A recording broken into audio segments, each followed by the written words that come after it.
nuestra filmina dice limitaciones de los amplificadores operacionales. Bien. Los amplificadores operacionales, obviamente estamos hablando de la última generación, tienen una aproximación al amplificador ideal cada vez más próximos a este tema ideal, es decir, tienen determinadas características dentro de los parámetros que hemos mencionado. Por ejemplo, transferencia lo más elevado posible. Impedancia de entrada tendiendo a infinito, impedancia de salida tendiendo a cero. Pero pese a esas especificaciones, todos los amplificadores operacionales o circuitos integrados poseen limitaciones que les apartan del ideal. Y ahí entre esas limitaciones queremos mencionar, por ejemplo, los efectos de una ganancia finita a lazo abierto. Sí, en la deducción de las ecuaciones que hicimos de los tres circuitos básicos hemos visto este efecto, ¿no? Cuando la ganancia del amplificador operacional no se aproxima a valor infinito, sino más bien es de un valor finito, nos produce grandes problemas. Entonces, por lo tanto, siempre tenemos que procurar tener un amplificador operacional que tenga una ganancia infinita. De esa manera, incluso la ecuación de transferencia es bastante reducida. Ok. El efecto de la impedancia de entrada finita es otro de los temas referidos al tipo de carga que ofrece el circuito integrado al transductor de entrada. Pero lo de bueno es que como el amplificador operacional lo vamos a utilizar fuertemente realimentado en forma negativa, entonces el único que está comprometido es la ganancia. Pero ya eso es del circuito en aplicación, no del operacional.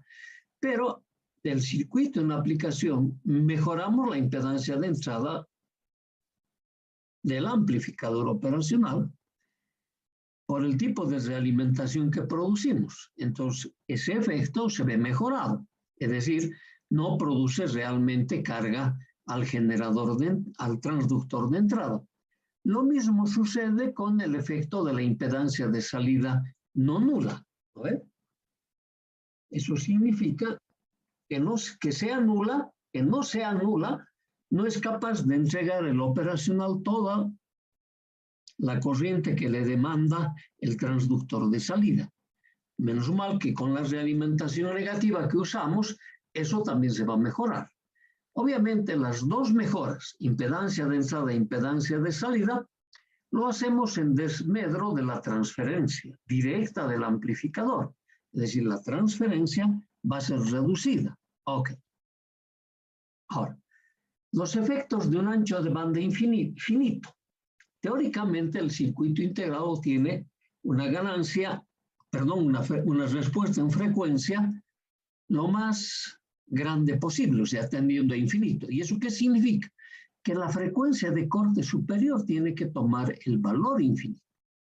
Pero la frecuencia de corte superior de los circuitos integrados dependen de los transistores con los que estos están fabricados. Por lo tanto, eso es no imposible, pero bastante difícil de lograr un ancho de banda infinito. Entonces, cuando el ancho de banda es finito, el fabricante nos va a siempre recomendar alguno de sus terminales para que nosotros pongamos elementos de compensación, o nosotros vamos a introducir externamente por los pines de entrada y salida algunos circuitos de compensación, que es lo que vamos a ver como lo que nos ha quedado de este capítulo, que es muy poquito. Luego hay efectos del ruido, las corrientes de polarización diferente de cero. Acá también nosotros vamos a deducir un circuito que nos permita mejorar las condiciones de las corrientes de polarización, las de offset, tanto de corriente como tensión. Eso es lo que vamos a ir resolviendo. Entonces, sobre todo, casi todos los parámetros los vamos a ir mejorando con el tema de la realimentación. Pero hay que poner especial hincapié o importancia en los problemas de offset. ¿Por qué? Porque los problemas de offset se presentan mayormente cuando nosotros externamente al circuito integrado rompemos la simetría del circuito integrado. Porque teóricamente el circuito integrado es un circuito totalmente simétrico. Y el fabricante se ha encargado de compensar todos los problemas de offset. Pero por la aplicación nosotros rompemos la simetría. Y eso lo hemos visto en los 3 modelos circuitales que hemos analizado hasta aquí. Ok. Entonces, ese problema de offset hay que resolverlo. Ya hemos dicho, el fabricante me va a indicar también qué terminales de su circuito integrado podemos utilizar para resolver estos problemas de offset. Ahora, si eso no es suficiente, tú puedes utilizar las entradas inversora y no inversora del operacional para incrementar la compensación del offset. Y eso es lo que nosotros vamos a hacer. Vamos a deducir una ecuacióncita o unas ecuaciones muy sencillas que nos van a permitir introducir por los terminales de entrada una compensación de offset por la asimetría que nosotros hemos introducido en la aplicación. Ok, entonces, aquí estamos en esta parte de la filmina, estamos mostrando cómo el amplificador operacional se tiene que polarizar con 2 tensiones, una tensión positiva y una tensión negativa, normalmente de igual valor, ¿no ve? Por eso hemos dicho, son simétricos las polarizaciones. Como también son simétricos las entradas de excitación, el B de X y el B de Y. Entonces, cuando se presenta offset o cuando se detecta el offset es cuando no se introduce señal alguna por los pines de entrada del operacional. Entonces, si las señales introducidas son de valor 0, teóricamente la tensión que se mide a la salida del operacional este B0 debería ser 0. Pero por la simetría, vuelvo a reiterar, hemos introducido nosotros, esto va a ser diferente de 0. Y a eso se conoce con el nombre de offset. Ese offset puede ser tensión o corriente. Ahora, es difícil totalmente identificarlo como que el offset es de corriente o el offset solo es de tensión. Nosotros identificamos un offset. Lo importante es que encontremos la compensación. Esto es lo importante. Entonces, ahora, el fabricante también nos va a entregar del operacional alguna información técnica, como por ejemplo las tensiones de polarización y las corrientes de offset o de polarización. Entonces, cuando hablamos de las corrientes de polarización, él nos entrega muchas veces esta información. La I de X es la corriente de polarización IP1 y la I de Y es la corriente de polarización IP2. Entonces, nos puede indicar el fabricante cómo esta corriente de polarización IP1 cuando aplicas la tensión más B y menos B, y esta corriente de polarización IP2 cuando aplicas las tensiones más B y menos B, y este es mi circuito externo que me rompió la simetría. Entonces ya me está diciendo la corriente IP1 circula por un lazo diferente a la corriente IP2. Por lo tanto, va a haber una diferencia de potencial en este nodo diferente del potencial que existe en este nodo. Entonces ahí estamos viendo que sí se ha roto la simetría. Ahora, o me lo especifica de esta manera o me lo especifica como corrientes de offset, que es lo que vamos a ir viendo ahora. Ok, por eso hacemos referencia al offset. Entonces, ¿nosotros qué teníamos? Teníamos que el circuito integrado a su entrada tenía un amplificador diferencial. ¿No ve? O sea, este amplificador diferencial recibe señales de excitación del mismo tipo. Por lo tanto, va a haber señales del modo diferente y señales del modo común. Entonces, de esa manera nosotros podemos recibir esa información. Muchas veces el fabricante me va a dar la corriente de offset. Me va a decir, son tantos miliamperios, nanoamperios, etc. Pero esa corriente de offset está formada por esta diferencia de las corrientes de polarización. Entonces me dice, o me especifica el offset o me especifica las corrientes de polarización. Sea cualquiera, yo voy a tener esta expresión. Entonces, voy a tener el modo diferencia y tengo el modo común. Y el modo común lo voy a expresar como la media aritmética. Entonces, te especifique el I de offset, el I de polarización o las corrientes de polarización, tú vas a tener estas dos estructuras de señales para el circuito integrado. Ok, estamos partiendo de esa idea. Entonces, si estas son mis corrientes de polarización en la entrada, entonces automáticamente estamos diciendo aquí en la salida, yo voy a leer el desbalance. Es decir, esta corriente IB1 que circula por la resistencia R1 y R2, multiplicado por la ganancia, me va a presentar una tensión a la salida. Claro, esta misma ecuación no lo voy a poder desarrollar para la señal que se me produce en la entrada no inversora. ¿No ve? Ok, entonces aquí me está mostrando y me está diciendo, este es tu desbalance. Tú lo has creado, por lo tanto, debemos compensarlo. Ahora, para hacer esa compensación de offset, nosotros vamos a utilizar una metodología circuital. Vamos a simular que nosotros estamos introduciendo el offset. Entonces yo digo, este era mi circuito de aplicación. Ese era mi circuito de aplicación con la que nosotros hemos roto la simetría. Y parece que en este nodo X nos ha aparecido una relación de resistencias formadas por R1 y R2, que estaba en la anterior filmina que hemos mostrado. Entonces decimos, ¿qué tal si nosotros al nodo Y le introducimos una resistencia R3? Y nuestra primera suposición es que esta resistencia R3, que todavía no sabemos su valor, me dé una diferencia de potencial en el nodo Y, lo mismo que en el nodo X. Y en el nodo X me está dando esa diferencia de potencial, las resistencias R1 y R2 que deben estar en una determinada estructura. Sería lo paralelo, pero parece paralelo, ¿no ve? Parece paralelo, es paralelo. Entonces me dice, si logro eso, yo habré compensado la asimetría que he roto introduciendo esta resistencia. Y debo calcular ese valor. Entonces ahora, para calcular ese valor, nosotros en nuestros circuitos de aplicación, si ustedes se fijan, le vamos a introducir nosotros una tensión de offset. O sea, adrede voy a colocar esta tensión. Puede ser esta polaridad o puede ser la otra polaridad. Total, es un supuesto que tú estás diciendo. Entonces dices, tengo asimetría roto a la entrada, asimetría roto a la otra entrada.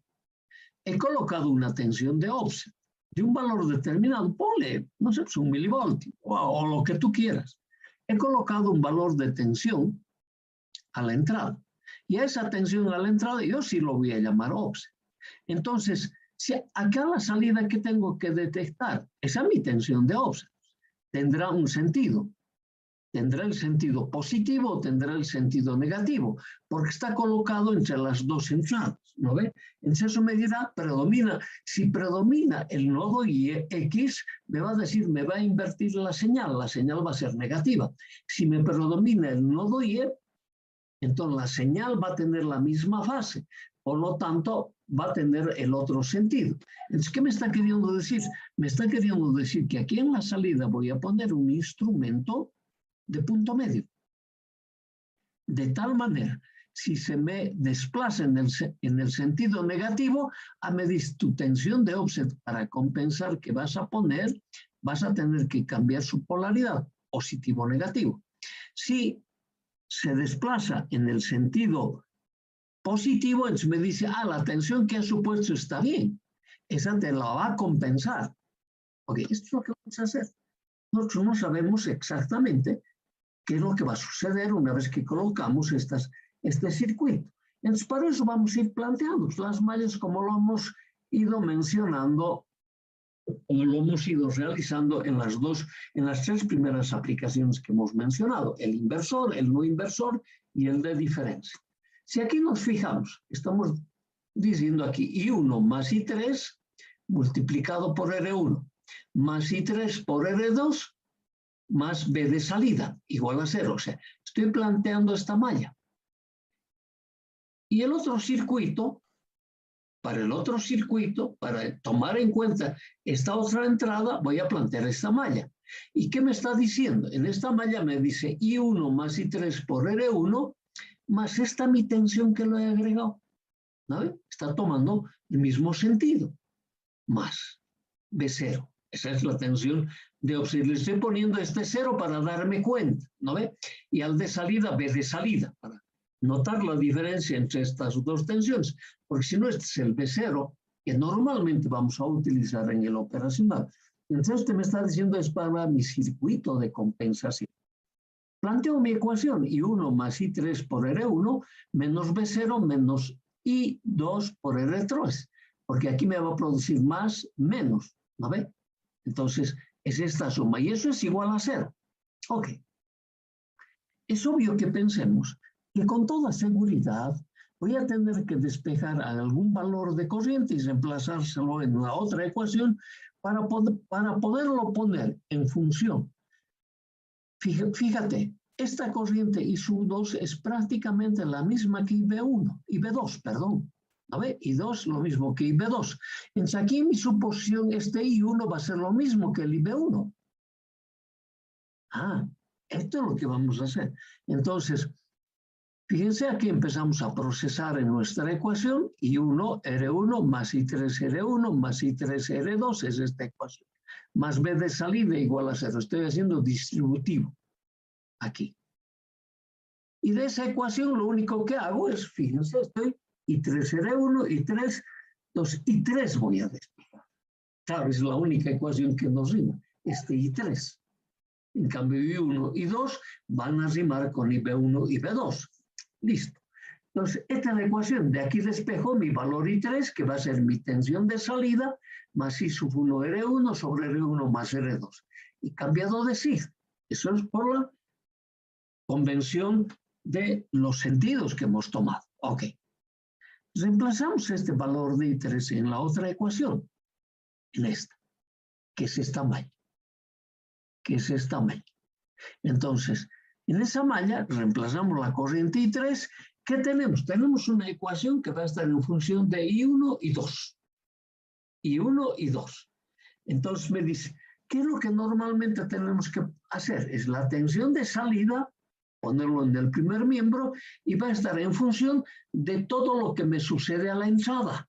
Ok, hacemos esa relación, estamos procesando la ecuación. Aquí lo único que hemos hecho es hacer distributivo el R1, fíjense, el R1 distributivo. Estamos en B0, estamos procesando la ecuación, hemos sacado un común denominador, fíjense, R1 más R2 es el común denominador porque me está apareciendo entre paréntesis ahí, y al pasar al otro miembro se ha ido a 0, ¿ok? Despejamos nuestra ecuación, eliminamos los términos iguales y opuestos en signo, factorizamos R1, etc. Y de esta ecuación vamos a despejar la tensión de salida. Despejamos la tensión de salida, B de salida que es igual. Esta es la tensión de offset que nosotros hemos colocado. Ese está multiplicado por 1 más R2 sobre R1. Fíjense, la corriente I2 y la corriente I1, aquí en nuestras ecuaciones están con signos opuestos. ¿No ve? Uno es negativo, el otro es positivo. Entonces, la idea es, si nosotros no hemos introducido desplazamiento de offset en corriente, en estas corrientes teóricamente son iguales, como deberían ser iguales las corrientes de polarización. Claro, no es posible que el fabricante dé para un circuito simétrico diferentes corrientes de polarización, tienen que ser iguales. Entonces me dice, ¿qué tiene que ser igual? Los coeficientes tienen que ser iguales para que yo pueda cancelar el offset de corriente. Ok, y entonces me diga, el offset que se está haciendo presente es el offset que tú le has introducido. Entonces, miramos, es lo primero que decimos. Este producto tiene que ser igual a R2. Sus coeficientes deben ser iguales. Haciendo los coeficientes de I2 e I1 iguales, despejamos de ahí nuestro valor R2, o sea, estamos haciendo primero iguales, R2 es igual a R3, 1 más R2 sobre R1. Como en ambos miembros tengo R2, entonces nosotros despejamos el valor. R3, despejamos y miren lo que me salió. Me sale que este R3 tiene que ser igual a este paralelo. Entonces me dice, en el nodo X, estas dos resistencias concurren como un paralelo, R1 y R2. R1 y R2. Entonces me dice, como ese es el circuito que me rompe la simetría, por lo tanto, si pones un R3 igual a ese valor que te ha roto la simetría, entonces aquí no va a haber desbalances de corrientes, ni desbalances de tensión. Entonces el offset que nosotros vamos a notar va a ser el offset que va a tener el propio circuito, pero debido a las tensiones de polarización del circuito integrado. Y con eso nosotros vamos a poderlo compensar. Entonces aquí está. Hemos despejado ese valor. Entonces ahora estas corrientes, como son iguales, es cero, por lo tanto esta diferencia de potencial es cero. Y me ha quedado como mi tensión de offset igual a menos B0 I1 más R2 sobre R1. Y esta diferencia, hemos dicho, es el I de offset, porque en esta filmina, estoy volviendo ahí, un segundito, acá, no, el anterior, aquí está. La I de offset y la I de polarización. En si B1, que es lo mismo I1, y B2, que es lo mismo y B2, era la corriente de offset, y eso me lo daba el fabricante como dato de mi problema. Ok, entonces hemos encontrado que nuestra relación va a ser de ese tipo para poder compensar las relaciones de offset. ¿No veis? Es un simple despejo. Es lo único que nos estaba faltando para terminar nuestro capítulo 7. La B de salida, aquí está la corriente, entonces yo debo colocar una señal de este tipo para tener todas las compensaciones de offset. Y el circuito es este. Fíjense, con este potenciómetro, si mi tensión es, o sea, si se va al nodo positivo o se da hacia el nodo negativo, entonces yo desplazando esto pondré una tensión de offset a la entrada. Si se me desplaza en el sentido negativo, yo tendré que poner una tensión positiva. Si se me desplaza en el sentido negativo, voy a tener que poner un offset negativo. Con eso queda compensado. Entonces, sin poner señal alguna a la entrada, aquí a la salida tiene que ser cero. Este valor R3, es de un valor muy elevado. ¿Por qué? Porque además este nodo, después ya lo vamos a estar verificando, por el tipo de comparación que se tiene, se viene a denominar tierra virtual. Este es tierra virtual. Si es tierra virtual, entonces me dicen, las corrientes normalmente van a buscar el camino de menores resistencias y nunca este camino del R3, sino el de la tierra virtual. Ok. Sencillísimo. O este otro circuito. Ya puedes vos utilizar la entrada inversora o la entrada no inversora. El circuito es el mismo. ¿No ve? R2, R1. Y este es el circuito que colocamos. Esto es lo que se coloca cuando nosotros tenemos que utilizar para compensar el offset las entradas de información del amplificador operacional. Ahora, ¿cómo procedes normalmente? Lo primero que utilizamos es lo que me recomienda el fabricante. El fabricante me va a recomendar sus terminales adicionales fuera de los 5 que nosotros estamos utilizando. Te van a decir, entre tales terminales para compensar el offset, me va a colocar tal circuito. Si con eso no logras compensar todo, tienes el circuito adicional. O este, cualquiera de los dos. para un amplificador inversor o no inversor. Nada más sencillo que eso. Ok. Ya tenemos todo lo establecido para nuestro capítulo 7. Es decir, todo lo que requerimos para hacer nuestro laboratorio 7. Ahora nos vamos a empezar a preparar para nuestros laboratorios 8 y 9. Claro, en principio para el 8, luego para el 9 y después con los filtros para el 10. ¿No ves? Ok. Y aquí, para terminar nuestro capítulo, estamos mostrando. No te olvides, esto es lo que nosotros hemos diseñado como amplificador de potencia. Con eso hemos terminado nuestro capítulo 6. Y cuando tú haces un amplificador, no un circuito integrado, este es un amplificador discreto. Y hemos ido agregándole para ir compensando defectos que hemos ido encontrando en nuestro amplificador. Entonces, esa es la manera como se diseñan los circuitos integrados. Le vamos adicionando circuitos para ir compensando los defectos que vamos encontrando en el camino del diseño, en mi caso del amplificador.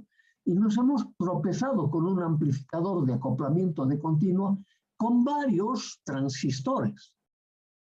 Y este modelo no tiene nada de diferente de este otro modelo, son casi los mismos. Claro, este tendrá una etapa de salida que es un clase B, este también tiene una etapa de salida que es un clase B, pero tiene que ser del tipo par complementario. Este es el mismo modelo. ¿Con esto qué queremos decir? Si tú aprendes la electrónica básica, todas las topologías básicas, no puedes decir, no voy a poder hacer estos circuitos, no voy a poder aprender los circuitos integrados. Lo único que tienes que cuando te tropiezas con estos circuitos, que aparentemente son complejos, ¿cómo los puedo subdividir en pequeños bloques? Por eso que hemos empezado de este circuito integrado, ¿cuáles son los 5 bloques en los que se agrupan los diferentes transistores para conformar un circuito integrado? Si tú ya puedes realizar esos 5 bloques, entonces es muy sencillo analizar la complejidad de los circuitos integrados. Nosotros ahora estamos en la aplicación del circuito integrado visto, pero como este modelo. A ese modelo le estamos introduciendo elementos externos. ¿No ve? Tanto a la entrada inversora como a la entrada no inversora. Ahora te está diciendo, este elemento, este nuevo circuito, tú lo puedes tratar tanto en el circuito de entrada inversor como no inversor para los elementos A y C como si fuesen unos cuadripolos. Para este elemento B del enlace de realimentación como si fuera un cuadripolo y para este elemento como un cuadripolo. Y eso sí sabemos.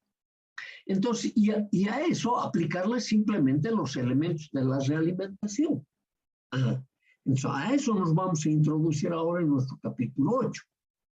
Ya no me voy a preocupar de las condiciones internas. Nosotros ya hemos ido elaborando todos los elementos que se tienen que compensar, ¿no? El resto te lo va a decir el fabricante en su hoja técnica. Entonces no te olvides, ya estás con la obligación de leer necesariamente la hoja técnica. De esa no nos vamos a librar. Ok, con eso hemos terminado nuestro capítulo 7. Hasta ahí ustedes tienen que presentar su preinforme, no sé qué día es, si es mañana o es el jueves, el día que tengan que presentar. Y de eso vamos a dar el examen el día sábado, no se olvide.